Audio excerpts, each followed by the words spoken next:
Hey, welcome back to another episode of ACT and SAT practice math practice questions. Again, this is Romel with the Tutor. Today we're going to talk about what it really means to take the cubic root of the number. So raising the number to 1/3.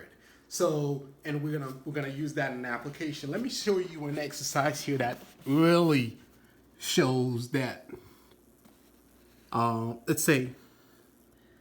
So we have x is equal to the cubic root of, no, if the cubic root of x is equal to 1/4, what is the value of x? Interesting. So, now, it's not really that complicated. So what they say, the cubic root of x is equal to 1/4. What is x? So, what do we know about the cubic root? The cubic root is raising something to 1/3 power. So if we want to get back to that x, so what do we have to do here? So think about this is the cubic root, it's really saying x to the 1/3 is equal to 1/4. That's what the cubic root is. So square root is x to the 1/2, cubic root is x to the 1/3, fourth root is x to the 1/4. So, so the cubic root is x to the 1/3. So if we want to know the value of x, so what do we have to do is we're gonna have to raise x to the 1/3. We're gonna have to raise that to the third power. Since we raised this side of the equation to the third power, we're gonna do the same thing for this side of the equation, 1/4 to the third power.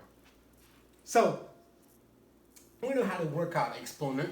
So x to the 1/3 to the third, that would give the x to the 1/3 times 3, and 1/4